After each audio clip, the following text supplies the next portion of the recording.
हमने बम्बार्डमेंट करवाई थी गोल्ड फॉयल की, किसके साथ? अल्फ़ा पार्टिकल्स के साथ। और बम्बार्डमेंट करवाने के बाद जब हमें पता चला, उसके पीछे हमने फोटोग्राफिक प्लेट रखी थी जिंक सल्फाइड की, तो जिसके नतीजे में पार्टिकल्स के जो मुशाहदात रदरफोर्ड के वो ये थे कि कुछ पार्टिकल्स पीछे वापस चले गए, कुछ पार्टिकल्स टकरा के वापस आ गए, कुछ पार्टिकल गुजरे, कुछ वापस आ गए। अब उस रदरफोर्ड एक्सपेरिमेंट मॉडल के जो तजर्बात थे, जो नताइज थे वो ये थे कि ये रदरफोर्ड साहब ने बनाया था प्लानिटरी मॉडल। प्लानिटरी मॉडल का मतलब ये है कि ये निज़ाम शमसी जिस तरह होता है ना, सियारे ज़मीन के गिर्द गर्दिश करते हैं, इसी तरह ये प्लानिटरी मॉडल था जिसमें इलेक्ट्रॉन न्यूक्लियस के गिर्द गर्दिश करते हैं। अब प्लानिटरी मॉडल में ये बताया गया कि सबसे जो पहला नतीजा उस बंदे ने निकाला, उन्होंने कहा कि रदरफोर्ड साहब ने कि कुछ पार्टिकल्स का टकरा के वापस आना, कुछ पार्टिकल्स का टकरा के वापस आना, पार्टिकल्स ये बाउंस बैक, कुछ पार्टिकल्स का टकरा के वापस आना इस बात का सबूत है कि एटम के अंदर कोई ना कोई चीज़ मौजूद है। एटम के अंदर कोई ना कोई चीज़ मौजूद है जिसके ऊपर पॉजिटिव चार्ज है। क्या है?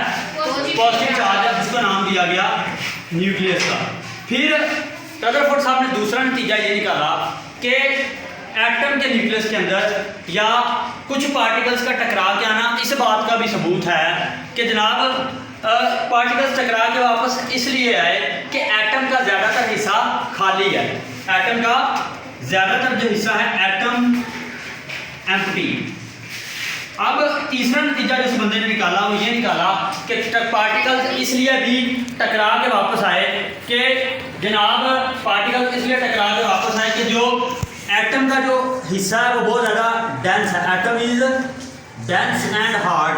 एटम का जो अंदर वाला हिस्सा है जिसमें न्यूक्लियस मौजूद है वो बहुत ज़्यादा सख्त है और हार्ड है। अब इसमें होता है डेंस का मतलब होता है कसीफ, बहुत ज़्यादा गहरा, अंदर चले जाना किसी चीज़ के बहुत ज़्यादा गहराई तक। तो उसने कहा कि तीसरा नतीजा इसका ये है। अब उसने कहा कि जो पार्टिकल इसके अंदर मौजूद हैं वो दरअसल इलेक्ट्रॉन्स ही हैं जो गर्दिश करते हैं एटम के न्यूक्लियस के गिर्द। तो electrons revolve around the nucleus, electrons revolve around the nucleus के जो इलेक्ट्रॉन्स हैं वो न्यूक्लियस के गिर्द गर्दिश करते रहते हैं। अब एक चीज़ उसने और नतीजा निकाला, उसने कहा कि जो नंबर ऑफ प्रोटॉन्स हैं वो भी तकरीबन बराबर होंगे। नंबर ऑफ प्रोटॉन जो हैं वो तकरीबन नंबर ऑफ पार्टिकल्स के बराबर होंगे। इसके अलावा उसने कहा बाकी जितने भी पार्टिकल्स मौजूद हैं, रिमेनिंग पार्टिकल जितने भी इसके अलावा बाकी पार्टिकल्स मौजूद हैं, remaining particles present in the nucleus, present in the nucleus except proton and electron. Proton और इलेक्ट्रॉन्स के अलावा जितने भी पार्टिकल्स इसके अंदर मौजूद हैं उनको नाम दिया गया न्यूक्लियॉन्स का। क्या नाम दिया गया? न्यूक्लियॉन्स। न्यूक्लियस के छोटे छोटे जो जर्रे, न्यूक्लियस के बाद जो बाकी बच जाएंगे न्यूक्लियस के, वो उनको नाम देंगे न्यूक्लियॉन्स का। ये जनाब रदरफोर्ड साहब ने एटॉमिक मॉडल जो उसने दिया उसके ये नताइज थे।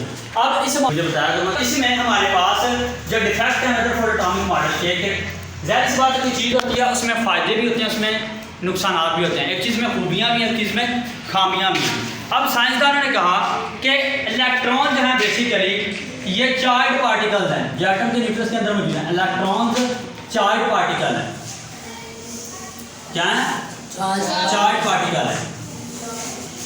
अब इनको या तो एनर्जी एमिट करनी चाहिए या एनर्जी एब्जॉर्ब करनी चाहिए, लेकिन ये करते क्या हैं? ये जाके न्यूक्लियस में गिर जाते हैं। क्या करते हैं? न्यूक्लियस में फॉल इनटू द न्यूक्लियस। या तो वो कहते हैं इनको एनर्जी रिलीज करनी चाहिए या इनको एनर्जी एब्जॉर्ब करनी चाहिए, लेकिन ये फाइनली क्या करते हैं? फाइनली तौर पे ये जाके न्यूक्लियस में गिरना शुरू हो जाते हैं। सबसे पहला इतराज़ जो सबसे पहला डिफेक्ट था वो ये था। दूसरी बात ये वो कहते हैं कि जो इलेक्ट्रॉन्स हैं वो या तो एनर्जी रिलीज करते हैं, वही वाली बात है, या एनर्जी एमिट करते हैं। लेकिन वो कहता है कि एनर्जी एमिट करें या एनर्जी रिलीज करें, इनको लाइन स्पेक्ट्रम बनाना चाहिए। कौन सा स्पेक्ट्रम बनाना चाहिए? Line spectrum. लेकिन ये बनाते क्या हैं? Continuous spectrum. क्या बनाते हैं? कंटिन्यूस स्पेक्ट्रम बनाते हैं। तो ये दो इतराज़ात जो थे ये बहुत ज़्यादा इंपॉर्टेंट थे। अब क्लासिकल थ्योरी ऑफ रेडिएशन क्या होती है? क्लासिकल दो तरह की थ्योरी होती है, क्लासिकल थ्योरी ऑफ रेडिएशन और दूसरे थे क्वांटम थ्योरी ऑफ रेडिएशन। कौन सी? Quantum theory of radiation, quantum theory of radiation. अब इसमें जो क्लासिकल थ्योरी ऑफ रेडिएशन में होती है, इसका ये होती क्या है? ये थ्योरी, क्लासिकल थ्योरी ये कहती है कि एक बॉडी है, कोई भी जिस्म है, ठीक है, वो एक ही रास्ता फॉलो करता है। क्या करता है?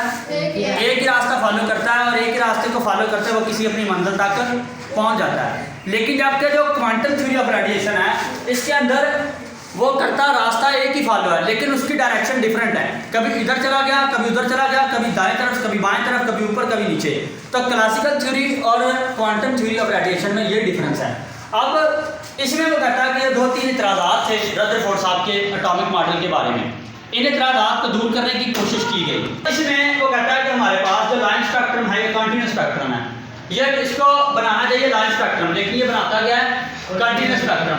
अब साइंसदानों ने कहा कि 3-4 उन्होंने और मजीद सवाल कर दिए कि वाई एटम बिकम स्टेबल, कि एटम स्टेबल क्यों होते हैं, एटम गैर क्यामती क्यों है।